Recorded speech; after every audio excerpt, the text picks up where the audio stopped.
नमस्कार विद्यार्थी मित्रों, पराशर ग्रुप ऑफ स्कूलना ऑनलाइन एज्युकेशन में सर्व विद्यार्थी मित्रों हार्दिक स्वागत है। आजनो विषय है सामाजिक विज्ञान, धोरण 8, पाठ नंबर 14, आपत्ति व्यवस्थापन, भाग नंबर 2। विद्यार्थी मित्रों, આપણે અગાઉના લેક્ચરની અંદર આપત્તિની વાત કરતા હતા અને એ આપત્તિની અંદર આપણે દાવાનળ વિશે ઘણી બધી ચર્ચાઓ જે છે એ કરીને આવ્યા। આજે આપણે વાત કરવાની છે એવી જ બીજી એક આપત્તિ જેનું નામ છે ભૂસ્ખલન। ભૂસ્ખલન એક એવી આપત્તિ છે કે જેને આપણે પૂર્વ આગાહી જે છે એ કરી શકતા નથી। તો સામાન્ય રીતે ભૂસ્ખલન કોને કહેવાય? ભૂ એટલે કે ભૂમિ, સ્ખલન એટલે કે ખસી પડવું। તો ભૂસ્ખલન એટલે કે ભૂમિનું ધસી પડવું। ભૂસ્ખલન એટલે શું? ભૂમિનું ધસી પડવું। ઊંચાઈવાળો વિસ્તાર હોય અને આવા ઊંચાઈવાળા વિસ્તારની અંદર जमीन जे छे ए जमीननो मोटो भाग जे छे ए तूटी नीचे पड़ी जाए छे, धसी पड़े छे, जेने आपणे सामान्य रीते भूस्खलन कहेवामां आवे छे।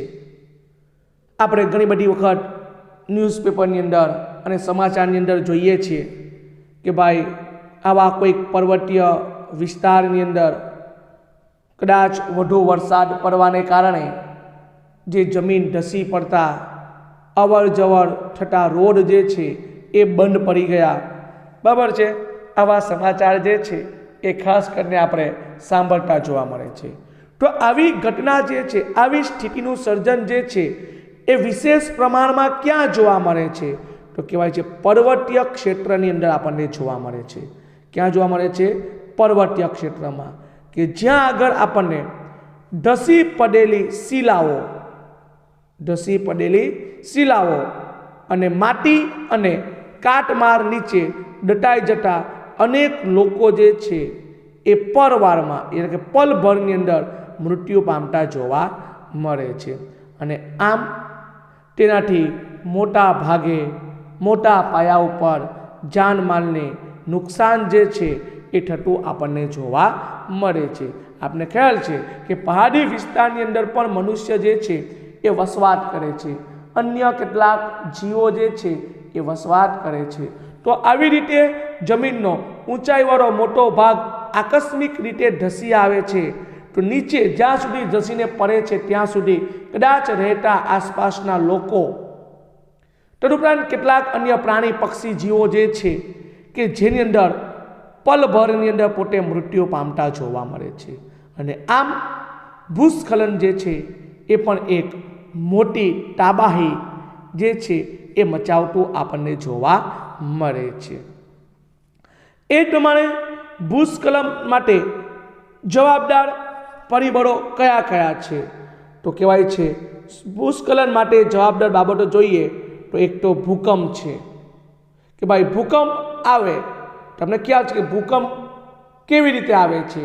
तो कहेवाय पृथ्वीना पेटारनी अंदर आवती आकस्मिक ध्रुजारी अने ए ध्रुजारीथी कदाच जमीननुं पर जे छे ए फाटी जाए अथवा नबळुं पड़े तो एवा संजोगोनी अंदर पण आवी जमीन जे छे ए धसी पड़वानो भय छे ए रहेलो आपणने जोवा मळे छे। तदुपरांत वादळ फाटे।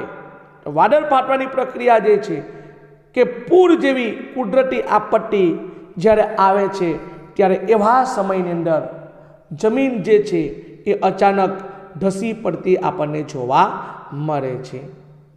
तो आम पर्वतीय विस्तारनी अंदर कदाच दारूगोळो फोडी कराती खनिज खनन प्रवृत्ति जे छे के जेना थकी पण जमीननुं पर जे छे ए नबळुं पड़े छे अने ए धसी पड़वानो भय जे छे ए रहेलो आपणने जोवा मळे छे।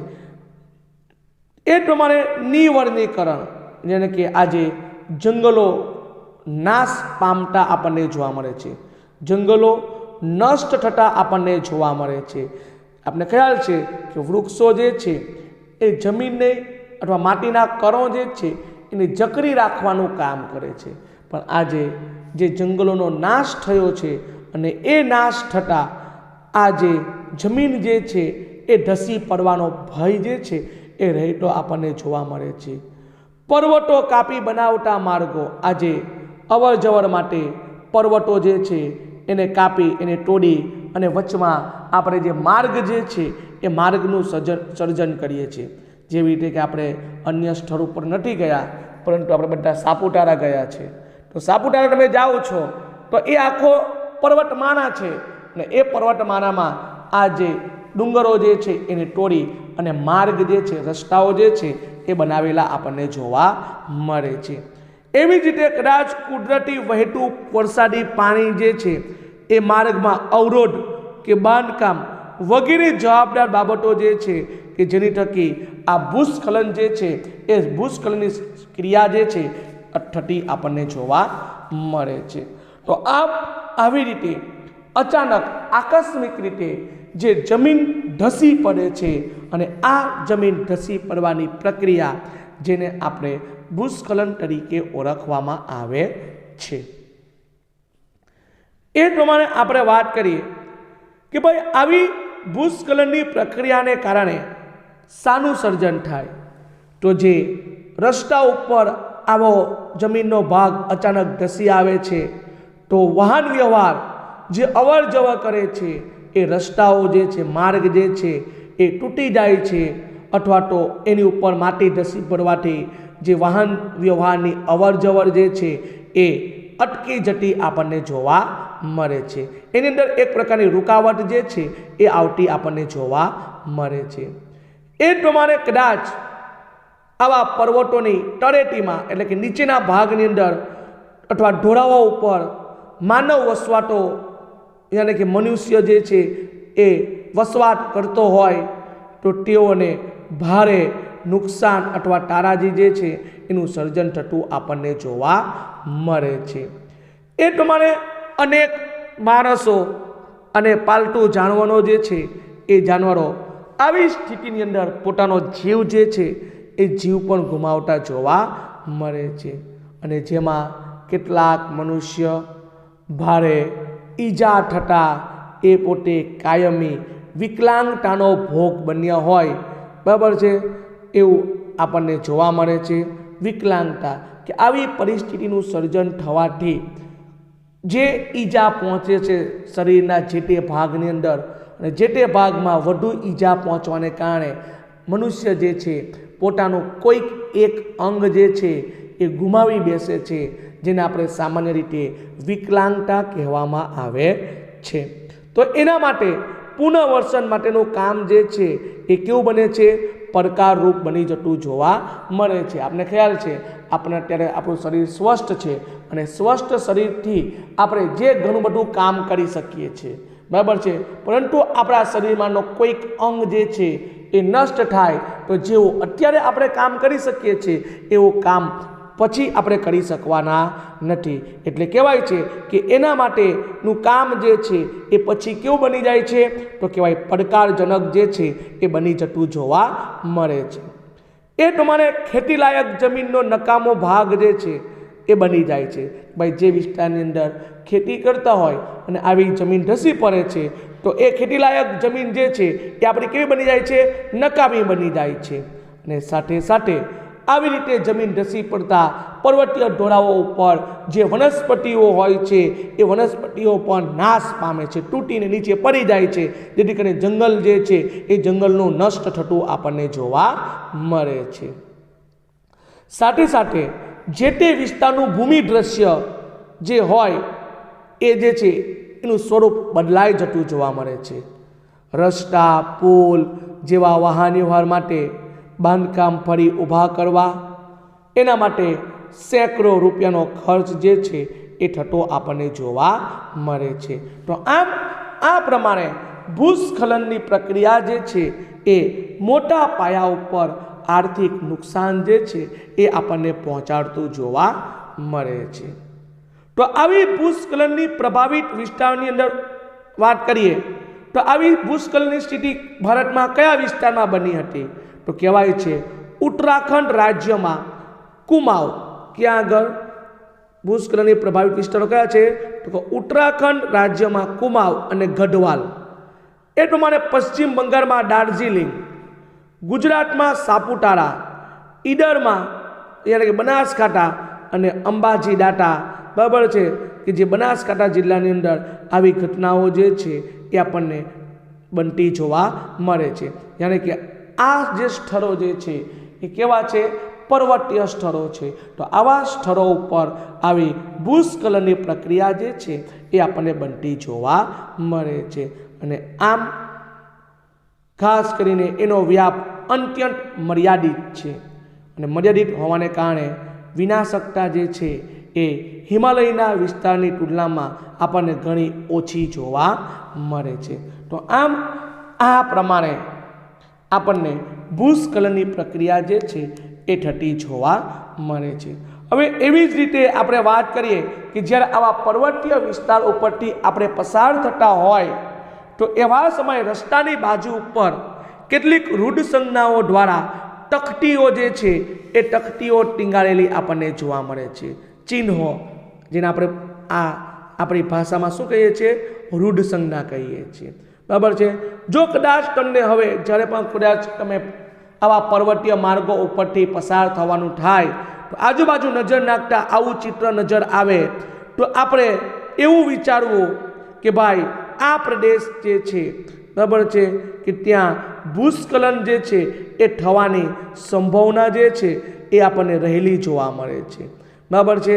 જેથી કરીને આપણે ત્યાં આગળ સાવધાનીપૂર્વક ત્યાંથી આપણે પસાર થવું જોઈએ. તો એના માટેની આવી જે ચિહ્ન જે છે એ સરકાર દ્વારા આવી રૂઢ સંજ્ઞા થકી આવી તકતી જે છે એ ત્યાં આગળ મારવામાં આવતી જોવા મળે છે. તો આમ ભૂસ્ખલનની પ્રક્રિયા જે છે એક મોટી તારાજી જે છે, બરાબર છે, વિનાશ જે છે એ વિનાશ સર્જતું આપણને જોવા મળે છે. તો આપણે આવી સ્થિતિ એક ભૂસ્ખલનની નીચે આપેલ ચિત્રની અંદર જોઈ શકીએ છીએ કે ભાઈ જો આવો પર્વતીય વિસ્તાર અચાનક ધસી પડે તો માર્ગ વ્યવહાર જે છે એની ઉપર આ અઢળક પ્રમાણની અંદર ધસી પડતી જે ભૂમિ વિસ્તાર છે, જેથી કરીને સંપૂર્ણ અવર જવરનો માર્ગ જે છે એ આપણને બંધ થઈ જતો જોવા મળે છે. સાથે સાથે પર્વતીય તળેટીમાં રહેતા લોકો, તો અહીંયા આપણે ચિત્રની અંદર દેખાય છે.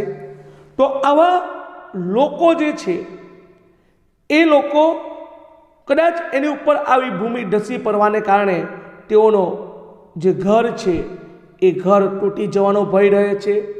સાથે સાથે તેઓ પોતે વસવાટ કરતા હોય અને અચાનક આવી સ્થિતિનું સર્જન થાય તો એની અંદર આપણે દબાઈને મૃત્યુ પામતા પણ જોવા મળે છે. એવી જ રીતે કદાચ કોઈક પ્રાણીઓ હોય, તદુપરાંત બીજા કેટલાક જીવો હોય કે જે આની અંદર નષ્ટ જે છે એ નષ્ટ થતાં આપણને જોવા મળે છે.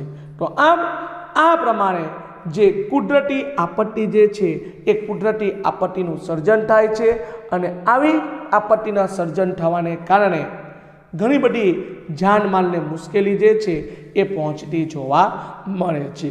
એવી જ રીતે આપણને અહીંયા એક ચિત્રની અંદર ભૂસ્ખલનની પ્રક્રિયા જે છે એ આપવામાં આવેલી જોવા મળે છે. તો આપણે એને એક વખત સમજી લઈએ કે આપણને આ જે ચિત્ર જે છે એ આખું જમીન સપાટીનું જોવા મળે છે. શાનું જોવા મળે છે? જમીન સપાટીનું. કે શરૂઆતની અંદર આપણી જમીન સપાટી શીર્ષ એટલે કે સૌથી ઉપરનો ભાગ જમીનનો, એને આપણે શું કહેવામાં આવે છે? શીર્ષ કહેવામાં આવે છે. કે જે જમીનની અંદર કોઈ કારણોસર તિરાડ પડવી અથવા તરડાવવું સપાટીનું જેને કહેવામાં આવે છે, બરાબર છે, અને એ તિરાડ પડે ત્યાંથી જમીન જે છે એ ધીમે ધીમે નીચે સરકતી આપણને જતી જોવા મળે છે. અને ત્યાર પછી આપણને જે સરકેલ સપાટી જે છે એનું સર્જન, એટલે કે આપણું જે મુખ્ય સપાટી છે એના કરતાં એ સપાટી જે છે એ ધીમે ધીમે કેવી બને છે? નીચી જતી આપણને જોવા મળે છે. અને આમ આ સપાટી ધીમે ધીમે સરકતી સપાટી આગળ વધે છે અને અંતે આ જે જમીન ભાગ બને છે જેને આપણે નિક્ષેપિત ક્ષેત્ર કહેવામાં આવે છે. શું કહેવામાં આવે છે? નિક્ષેપિત ક્ષેત્ર. નિક્ષેપિત ક્ષેત્ર એટલે કે જે માટી છે, જે જમીન છે, એનું ધોવાણ થઈને જે તૈયાર થયેલો જમીન ભાગ જેને નિક્ષેપિત ક્ષેત્ર તરીકે ઓળખવામાં આવે છે. તો આમ આ પ્રમાણે ભૂસ્ખલનની પ્રક્રિયા જે છે એનું સર્જન થતું આપણને જોવા મળે છે. બાકીનું જે છે એ આપણે નેક્સ્ટ લેક્ચરની અંદર જોઈશું. અસ્તુ.